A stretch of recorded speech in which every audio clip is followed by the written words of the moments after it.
Hello everyone, namaste and welcome back to our channel. तो उम्मीद करती हूँ कि आप सभी बहुत ही बढ़िया होंगे, खुश होंगे, मज़े में होंगे। मैं भी यहाँ पर ठीक हूँ।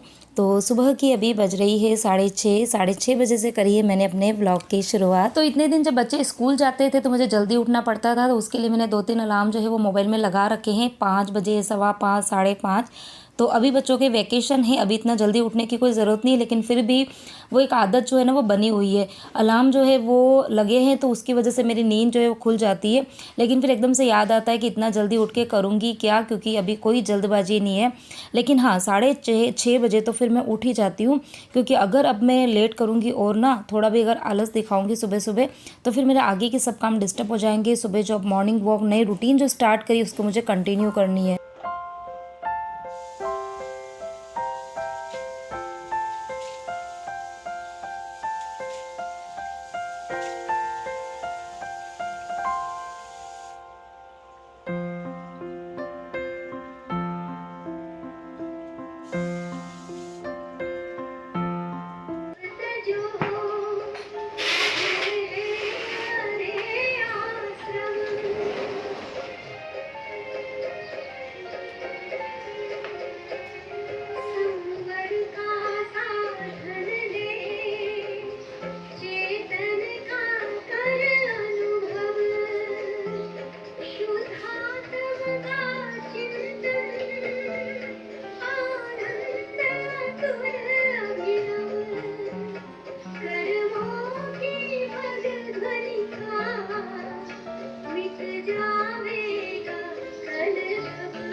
मेरा जो सबसे फेवरेट भजन है वो मैंने लगाया था, और वो लगा के और फिर मैं बालकनी में कुछ देर बैठी थी। इतना अच्छा और इतना रिलैक्सिंग फील मुझे हो रहा था ना, मतलब मन हो रहा था कि मैं बस 5-15 मिनट 20 मिनट और यहीं बैठ जाऊं।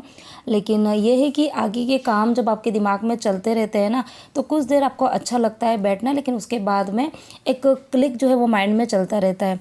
तो बस उसके बाद में मैं उठ के आ गई थी किचन में।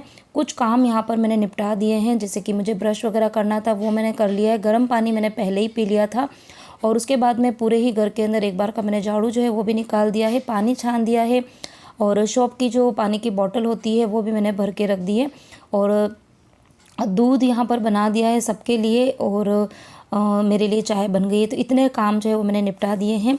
यहाँ पर दूध जो है वो मैंने बाबूजी के लिए छान के रखा है। मम्मी जी भी नहाने के लिए गए हैं, तो उसके बाद निकल के फिर वो दूध पियेंगे तो वो खुद से ही ले लेंगे। और यहाँ पर बस मैं अपनी जो चाय है, सुकून वाली चाय, वो लेकर आई हूँ अपने रूम में। मॉर्निंग की जो चाय है वो मैं अपने रूम में बैठ के ही पीती हूँ, क्योंकि हॉल में बाहर बाबूजी बैठे रहते हैं, तो फिर मुझे थोड़ा सा अनकम्फर्टेबल सा लगता है सुबह सुबह, मतलब वहाँ पर बैठ के अकेले अकेले चाय पीना। तो इसलिए मैं अपने रूम में आ जाती हूँ, और यहाँ बस बैठे बैठे ही जितनी देर चाय पीऊँगी उतनी ही देर के लिए मैंने यहाँ पर मोबाइल जो है वो हाथ में लिया है। और सुबह सुबह पता है, मोबाइल ये सोच के लेती हूँ कि कोई प्यारा सा आपका कोई कमेंट है वो अंदर आए और मैं देखूँ, और इतना प्यारा वो कमेंट हो कि बस वो पढ़ते में ही एक एनर्जी सी मेरे अंदर आ जाए, एक अच्छा सा मोटिवेशन मुझे सुबह सुबह मिल जाए, ताकि मेरा दिन जो है वो काफ़ी अच्छा निकले। तो कई बार एक अच्छा सा कमेंट मुझे मिल जाता है, लेकिन आज ऐसा कोई भी कमेंट नहीं था। तो बस उसके बाद में चाय मैंने पी, फिर बाद में मैं उठ गई, और उठने के बाद मतलब बीच बीच में मैं आवाज़ देती जा रही हूँ, जेंट्स साहब को भी बच्चों को भी। तो अभी मैं बस नहाने के लिए जाऊँगी, और इन सबको उठा के फिर ही नहाने के लिए जाऊँगी, ताकि मैं जब नहा के निकलूँ तब ये लोग सब लोग रेडी हो जाए। तो मैं जब वॉक के लिए जाती हूँ, मतलब मॉर्निंग में घूमने वगैरह जाती हूँ ना, तो नहा के फिर ही जाती हूँ, क्योंकि आने के बाद में बिल्कुल भी टाइम नहीं मिलता है। और यहाँ पर एक कन्फ्यूज़न मुझे पता है क्या चलता है आजकल, कि इतने दिन तो खैर कुछ कन्फ्यूज़न नहीं था, कुछ भी पहन लो कुछ भी कर लो, लेकिन अभी कन्फ्यूज़न इसलिए चलता है क्योंकि मुझे वॉक भी करनी, एक्सरसाइज भी करनी है, तो कुछ ऐसी ड्रेस चाहिए होती है जो कि एकदम कंफर्टेबल हो। क्योंकि अभी जो वॉक जॉगिंग की जो ड्रेस वगैरह होती है ना, वो तो मैं पहन नहीं पाऊँगी, क्योंकि अभी बाबूजी मम्मी जी इधर ही है इसके लिए। तो डालनी तो मुझे यही है, कुर्ता लेगिंग्स डालूँ या फिर प्लाजो, कुछ भी डाल दूँ, लेकिन उसमें भी कुछ ऐसी कंफर्टेबल मुझे ड्रेस चाहिए थी जो कि बॉडी को जाके चिपके ना, और अच्छे से मेरी एक्सरसाइज और जॉगिंग वॉगिंग जो भी करनी वो हो जाए। तो यहाँ पर बस मैं नहा के निकल गई हूँ और इसी बीच में बच्चे जेंट्स साहब सब लोग उठ गए थे। उठ के ये सब हो गए हैं रेडी। ये सब नहा के नहीं जाते, ये सब आने के बाद में ही नहाते हैं। और मुझे नहाना सुबह कंपल्सरी इसलिए होता है क्योंकि आने के बाद में फिर है ना इतनी भागम भाग हो जाती है। वॉशरूम 2 हैं और 3 जने नहाने के लिए होते हैं, इसलिए मैं पहले ही नहा के फ्री हो जाती हूँ ताकि मैं अपने काम जो है वो आने के बाद में कंटिन्यू कर पाऊँ। यहाँ पर अभी सुबह की 9 बज गई है। हम लोग एक्सरसाइज वगैरह करके आ गए हैं और आते में ही एक धमाका ये हुआ कि आके मैंने लाइट ऑन करी तो लाइट्स जो थी वो नहीं आ रही थी। और मूड मेरा इसलिए ख़राब हो गया था क्योंकि मेरे मोबाइल की बैटरी जो थी ना वो बिल्कुल डाउन थी। मैं गई थी तब मोबाइल जो है वो चार्जिंग पे लगा के गई थी, लेकिन मैं गई उसके बाद ही शायद लाइट जो थी वो चली गई थी। आके देखा तो सिर्फ 20% इसमें चार्जिंग थी और लाइट्स भी नहीं थी। तो मेरे दिमाग में ये था कि मैं वीडियो कैसे बनाऊंगी। ये अगर मेरे वीडियोस को कोई यूट्यूबर्स देख रहे होंगे ना तो वो इस चीज़ को रिलेट कर पा रहे होंगे कि आप जब सुबह उठो और जब आपके दिमाग में ये हो कि आपको वीडियो शूट करना है और मोबाइल की आपकी बैटरी जो है वो डाउन हो तो कितना गंदा फील होता है ना। इस फीलिंग्स को सिर्फ जो मैं कोई यूट्यूबर फ्रेंड्स होगी ना वो समझ पाएगी। जो भी यूट्यूबर्स मुझे यहाँ पर देख रहे हो तो प्लीज़ मुझे कमेंट करके बताना, तो मुझे पता चलेगा कि किस किस ने मेरी इस प्रॉब्लम्स के साथ में रिलेट किया है। तो कुछ देर तो मुझे ऐसा लगा, लेकिन फिर उसके बाद में मैंने कहा छोड़ो, ये सब चलता रहेगा, वीडियो तो मुझे बनाना ही है। ठीक है, थोड़ी सी ब्राइटनेस जो है वो आज वीडियो में कम होगी तो आप लोग थोड़ा सा एडजस्ट कर लेना। तो यहाँ पर सबसे पहले तो मैंने आते में ही दूध गर्म करके जिन सबको दिया। साथ में मैंने रात को कुछ बादाम वगैरह भिगो के रखे थे, तो बादाम, वॉलनट, थोड़ी सी किशमिश ये उनको दे दी है और मैंने भी साथ में थोड़ी सी खा ली थी। ज़्यादा देर नहीं बैठ पाती हूँ क्योंकि फिर आगे मंदिर भी जाना है तो लंच की प्रिपरेशन भी करनी है।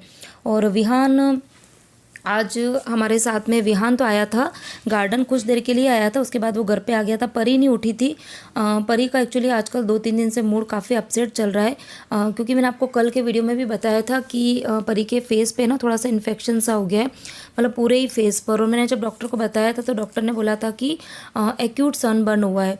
अब मुझे तो ये चीज़ समझ नहीं आ रही कि बच्चे इतने दिन एग्ज़ाम्स थे, उनके पास टाइम ही नहीं था खेलने का, कुछ भी करने का, तो इतना सनबर्न उसको हो कैसे गया। तो पूरे ही गले पे, हाथ पर, पूरे फेस पर इतना ज़्यादा मतलब छोटे छोटे से रेशेज़ आ गए, इतनी रेडनेस और स्वेलिंग थी इतने दिन तो फेस पर, अब तो थोड़ी सी कम हुई है। तो उसकी वजह से ना मैं उसको खेलने के लिए भेज पाती हूँ और ना ही उसको स्विमिंग के लिए भेज पाती हूँ। तो इसीलिए उसका मूड इतना अपसेट है। और सही में कितनी भी तकलीफ़ हो ना, हम लोग एक बार उन तकलीफ़ से निकल जाते हैं, लेकिन बच्चों को यदि कोई तकलीफ़ होती है ना तो बिल्कुल नहीं देख पाते हैं, और माँ तो बिल्कुल नहीं देख पाती है। तो थोड़ी सी देर पास में बैठ के मैंने उसको पैम्परिंग करी, लेकिन फिर भी उसका मूड जो था वो बिल्कुल ख़राब था। तभी उसके पापा उसका मूड फ्रेश करने की कोशिश कर रहे हैं और मैं यहाँ पर कर रही हूँ लंच की तैयारी। लंच के अंदर आज मैं बना रही हूँ एक तो अरहर की दाल, साथ में बनेगी ये टिमसी की सब्ज़ी। टिमसी बोल दो, टिंडा बोल दो, कुछ भी बोल दो, आपके यहाँ पे क्या बोलते हैं मुझे बता देना।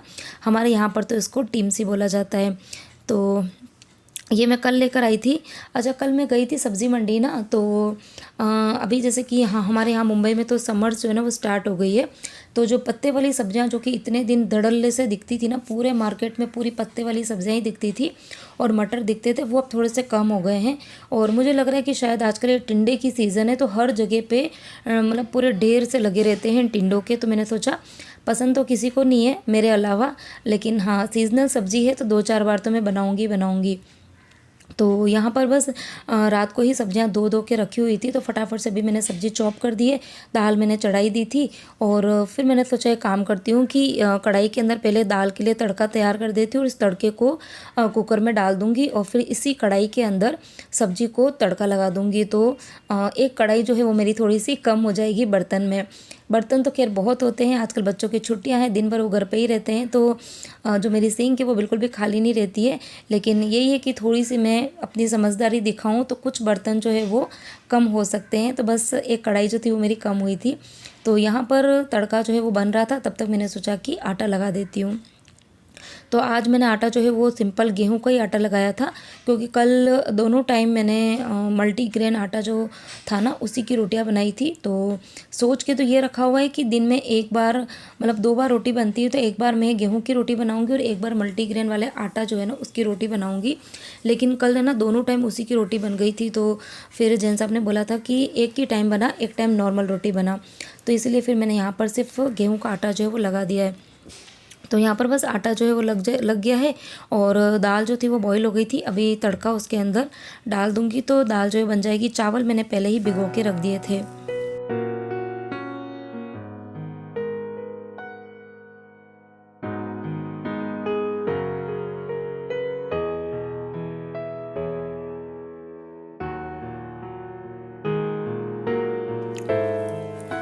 और अब इसी कढ़ाई के अंदर मैं सब्ज़ी बनाने वाली हूँ और सब्ज़ी मैं बनाऊँगी मस्टर्ड ऑयल में। टिंडे की सब्ज़ी मस्टर्ड ऑयल में काफ़ी टेस्टी बनती है, एक बार आप बनाना ज़रूर अगर नहीं बनाते हो तो, और बनाते हो तो बहुत ही अच्छी बात है। तो मस्टर्ड ऑयल मैंने डाला था, थोड़ा सा ज़्यादा डाला था, और फिर उसके अंदर थोड़ी सी राई, थोड़ा सा जीरा, थोड़ा सा हींग और हरी मिर्ची ये डाल के, और फिर मैंने ये जो टिंडा था वो डाल दिया है। थोड़ा सा नमक डाल के इसको पकने दूंगी। जो भी सब्ज़ी जिसको पकने में टाइम ज़्यादा लगता है ना, उसको थोड़ी सी देर नमक डाल के पका लो तो फिर वो जल्दी से बन जाती है। तो यहाँ पर सब्ज़ी मैंने चढ़ा दी है, दाल पहले ही बन गई थी तो उसको मैंने एक बर्तन के अंदर खाली कर दी, ताकि जितने भी बर्तन होंगे वो मैं एक बार के क्लीन कर दूँगी। एक बार के मैंने मॉर्निंग में क्लीन कर दिए थे जब मैं नहाने गई थी ना, उसके पहले ही। और अब ये दूसरी बार के बर्तन जो है वो साफ़ होंगे, और अब तीसरी बार के बर्तन जब हम खाना खाएंगे तो उसके बाद में होंगे। तो इस तरीके से ये सिलसिला बर्तन साफ़ करने वाला जो है वो चलता ही रहेगा।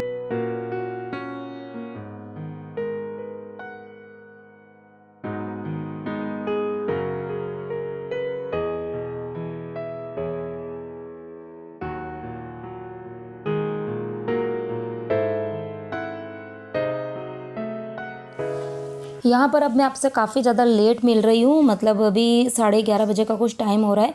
बीच में मैंने कुछ भी शूट नहीं किया था क्योंकि खाना वाना बनाने के बाद में फिर हम सब चले गए थे मंदिर, और उसके बाद में मंदिर से आने के बाद में मैंने रोटी वोटी बनाई थी, सब लोग ने खाना वाना खाया। और लाइट जो थी वो अभी कुछ देर पहले आई है, मतलब समझ लो कि 10 मिनट कुछ हुए होंगे। तो गर्मी से हालत इतनी ज़्यादा ख़राब हो रही थी कि काम कुछ भी करने का मन नहीं हो रहा था। तो खाना वाना खाने के बाद में फिर मैं ना 5-15 मिनट 20 मिनट बैठ गई थी। फिर जैसे ही अभी लाइट आई ना, तो उसके बाद में फिर मेरा मन हुआ कि चलो अब काम कर लेते हैं। तो यहाँ पर बर्तन जो थे वो मम्मी जी ने साफ़ कर दिए थे, लेकिन कुछ ऐसे बर्तन होते हैं ना कि जिनको थोड़ा रगड़ के साफ़ करना होता है, तो वो बर्तन फिर मैं ही साफ़ करती हूँ। तो यहाँ पर आज मुझे इस तवे को अच्छे से घिस घिस के साफ़ करना था, तो इसको मैं वीक में ना 2 बार साफ़ ज़रूर करती हूँ। वैसे तो ये आयरन का तवा है, लेकिन जो रोटी वगैरह पराठे वगैरह कुछ भी बनाते हैं ना, तो तेल और जो आटा होता है ना, उसकी कोई ना एक अजीब सी लेयर जो होती है ना, वो पूरी किनारी पर जम जाती है और वो दिखने में इतनी गंदी लगती है। तो मेरे पास में एक आयरन का फ्लैट स्पैचुला है, तो उससे मैंने रगड़ रगड़ के अच्छे से साफ़ कर दिया था। लास्ट टाइम जब मैंने अपने इस तवे की क्लीनिंग करी थी ना, तो मेरे पास में 2-3 अच्छे अच्छे से कमेंट आए थे, क्योंकि मैंने पूछा था कि इसके अलावा और कौन कौन सा बेस्ट आइडियाज़ हो सकते हैं जिससे इस तवे को मैं और अच्छे से क्लीन कर सकूं। तो किसी ने मुझे बोला था कि जो पुराने दिए होते हैं ना, उससे भी आप रगड़ के साफ़ कर सकते हो, और किसी ने मुझे पीताम्बरी का आइडिया दिया था। तो कुछ अलग अलग आइडियाज़ मेरे पास में आए थे। तो मुझे तो खैर ये फ्लैट वाला जो स्पैचुला है, इससे रगड़ के साफ़ करना और भी ज़्यादा आसान लगा। और उसके बाद में फिर पीताम्बरी वाला भी आइडिया मुझे अच्छा लगा, तो मैंने थोड़ा सा पीताम्बरी डाल के और ये जो स्क्रबर था आयरन वाला, उससे रगड़ के साफ़ कर दिया। तो तवा जो था वो एकदम स्मूथ हो गया था, बहुत ही अच्छा सा हो गया था, नया सा हो गया था। उसके बाद में ये जो चकला है, इसको भी मैं डेली बेसिस पे क्लीन करती हूँ, सुबह शाम। तो ऊपर से तो इसकी क्लीनिंग हो जाती है, लेकिन आपके भी घर में अगर चकला है, आप रोटी बनाते हो तो चकला तो होगा ही, उसको आप कभी पलट के देखना कि नीचे की तरफ उसकी कितनी ज़्यादा गंदगी बैठी हुई होती है, तो उसको भी साफ़ करना ज़रूरी होता है। तो उसको भी मैंने अभी जो ये जो टूथब्रश है उससे मैंने क्लीन कर दिया। अच्छा, मुझे ना कई बार आप लोग पूछते रहते हैं कि श्रद्धा, ये आपके जो काउंटर टॉप से मिलता जुलता आपने ये चकला कहाँ से ख़रीदा है? तो ये मैंने परचेज़ नहीं किया। ये घर का जब हमारे काम चला था, किचन का काम चला था, फर्नीचर जब बने थे मतलब, तब ये मार्बल की कटिंग हुई थी ना, काउंटर टॉप के मार्बल की। तो उसी टाइम पर ही मैंने जैसे आपको बोला था, क्योंकि हमारे उधर है ना ट्रेंड उदयपुर में कि जब भी घर का काम वगैरह होता है, घर में जो भी फर्नीचर्स बनते हैं या फिर जो काउंटर टॉप बनता है कुछ भी ना, तो उसी से मिलता जुलता चकले जो है वो 2-3 बना दिए जाते हैं। दिखने में काफ़ी अच्छे लगते हैं। और जब ये मार्बल की कटिंग होती है ना, तो बहुत सारे पत्थर वेस्ट में जाते हैं, तो उन वेस्ट पत्थर के अंदर से ही चकले जो है वो बना देते हैं। और जब फर्नीचर का काम चलता है, तो जो प्लाई वगैरह आती है ना, तो प्लाई के जो टुकड़े बच जाते हैं, थोड़े से बड़े होते हैं, तो उससे हम जो पाटिया होता है ना, पाटिया मतलब क्या बोलते हैं आप लोग? हम लोग तो पाटिया ही बोलते हैं, चौकी बोलते हैं जैसे, तो वो भी बनवा देते हैं। तो वो भी मैंने बनवा के रखी हुई है, 2-3 चौकी बना के रखी हुई है। और इस तरीके के 2 चकले मैंने बना के रखे हुए हैं। तो आई होप आप सबको मेरा आंसर जो है मिल गया होगा। कई बार सोचती हूँ कि आंसर दूँ लेकिन भूल जाती हूँ। आज इस चकले की क्लीनिंग कर रही थी तो मुझे एकदम से याद आ गया। तो यहाँ पर बस चकले की क्लीनिंग भी कर दी थी और उसके बाद में पूरा ही जो काउंटर टॉप है वो भी मैंने क्लीन कर दिया। और अब उसके बाद में लास्ट में बारी आती है सिंक एरिया को क्लीन करने की। अच्छा, मुझे ये भी किसी ने पूछा था कि जिसने पूछा था उनकी ये प्रॉब्लम थी कि उनको सिंक वाले एरिया से कई बार है ना, मतलब बहुत अच्छे से वो साफ़ करते हैं, रगड़ रगड़ के साफ़ करते हैं, लेकिन फिर भी एक गंदी सी स्मेल जो है वो आती रहती है। तो ये नॉर्मल सी बात है, क्योंकि वहाँ दिन भर गीला रहता है, जूठे बर्तन भी पड़े रहते हैं, तो स्मेल जो है वो आप कितनी भी क्लीनिंग करो थोड़ी बहुत आती है। तो उसके लिए आप वहाँ पर या तो कोई भी जो एयर फ्रेशनर होता है वो रख सकते हैं। और मैं यहाँ पर जो ये नैफ्थलीन बॉल्स आती है ना, जो कि आप कपड़ों वगैरह में रखते हैं, अलमीरा में रखते हैं, मैं जो वॉश बेसिन का एरिया है, सिंक वाला एरिया है, तो वहाँ पर ये नैफ्थलीन बॉल्स रखती हूँ। तो एक अच्छी सी खुशबू जो है वो उसकी आती रहती है। तो ये चीज़ें आप ट्राई करना, बहुत कम पैसों में ये बहुत सारी नैफ्थलीन बॉल्स जो है वो आ जाती है और आपका जो आपके पैसे जो है वो भी बच जाएंगे और स्मेल जो है वो भी नहीं आएगी किचन के अंदर।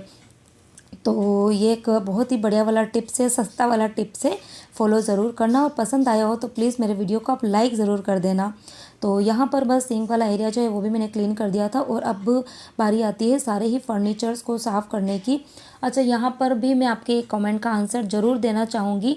1-2 दिन पहले मेरे पास में एक कमेंट आया था कि दिन भर सफाई करती रहती है और सिर्फ यही चीज़ बताती हूँ, कुछ नया कुछ हो तो बताओ। तो क्या बताऊँ, बोलो क्या बताऊँ नया? आपके पास में कुछ नया हो तो मुझे बताना, तो मैं आपके साथ में शेयर कर दूँगी। देखो, मेरे जो व्लॉग्स है, मेरा जो चैनल है वो डेली व्लॉग से रिलेटेड है, डेली रूटीन से रिलेटेड है। मतलब सुबह से लेकर रात तक मैं जो जो भी काम करती हूँ उसको टुकड़ों टुकड़ों में मैं आपके साथ में शेयर करती रहती हूँ। और यही चीज़ें सबके घर में भी होती है, हर मिडिल क्लास फैमिली के घर में यही सब चीज़ें होती हैं, यही सब काम होते हैं। चाहे वर्किंग वूमन हो वो भी घर पे रहेगी तो वो यही काम करेगी, और जो हाउस वाइफ है, हम होम मेकर्स हैं तो हम भी वो यही काम करते हैं। हाँ, ये हो सकता है कि किसी के क्लीनिंग की आदत ज़्यादा होती है तो वो क्लीनिंग में थोड़ा टाइम ज़्यादा देता है, किसी को रेस्ट का टाइम पसंद होता है, किसी को टीवी का टाइम पसंद है, किसी को मोबाइल देखने का शौक़ ज़्यादा होता है, या फिर बहुत से चैनल और भी है, मतलब किसी को आर्ट एंड क्राफ्ट का शौक़ है, किसी को पेंटिंग का शौक़ है, किसी को कुकिंग का बहुत ओवर इंटरेस्ट होता है। तो सबके अपने अपने शौक़ होते हैं, सबके अपने अपनी हॉबीज़ होती है, तो उसके अकॉर्डिंग जो है वो अपने काम करते हैं। मेरी भी हॉबीज़ है, ऐसा नहीं है, मेरी भी कुछ हॉबीज़ हैं, लेकिन मुझे उन सब से पहले अपने घर को साफ़ सुथरा रखना बहुत पसंद है। तो मेरा मतलब मोस्ट ऑफ जो टाइम निकलता है मॉर्निंग का स्पेशली वो क्लीनिंग में जाता है। तो किचन को क्लीन करना, घर को साफ़ सुथरा रखना, मेरे घर की जितनी अलमीरा है उनको साफ़ रखना, ये मुझे बहुत ज़्यादा पसंद है। तो मेरा मोस्ट ऑफ टाइम जो है वो उसी के अंदर जाता है। तो दिन की बज गई है 1:30 और फाइनली घर के सारे काम जो है वो मेरे कंप्लीट हो गए हैं। तो परिवहन उधर देख रहे हैं टीवी, मम्मी जी बाबू जी दोनों जने सो रहे हैं और मैं आ गई हूँ अपने रूम में। ये जो टाइम रहेगा अब फुल रेस्ट वाला टाइम रहेगा। सोच रही हूँ अभी कुछ एडिटिंग जो है वो निपटा देती हूँ, उसके बाद मैं कुछ वीडियोस वगैरह देखूँगी या फिर तो कुछ वीडियोस देखूंगी या फिर इंस्टाग्राम देखूंगी, कुछ तो करूंगी। और बस ये देखते देखते कुछ देर मुझे नींद आ जाएगी। ज़्यादा देर नहीं सोती हूँ, ज़्यादा देर एक्चुअली सो जाती हूँ ना तो फिर मुझे रात को नींद नहीं आती है, इसके लिए बस थोड़ी सी देर सोऊंगी। और बस इस वीडियो को करती हूँ यहीं पर एंड। उम्मीद करती हूँ कि हमेशा की तरह आपको मेरा आज का वीडियो पसंद आया होगा, अच्छा लगा हो तो प्लीज़ प्लीज़ प्लीज़ मेरे वीडियो को लाइक कीजिए। और अब सबसे रिक्वेस्ट है कि प्लीज़ मेरे वीडियो को आप शेयर कीजिए, कमेंट कीजिए। बस इतना ही कर सकती हूँ, इतना ही कह सकती हूँ, बाकी तो आप सबके ऊपर है। तो चलिए मिलती हुई एक और नए इंटरेस्टिंग वीडियो के साथ में। Till then bye bye.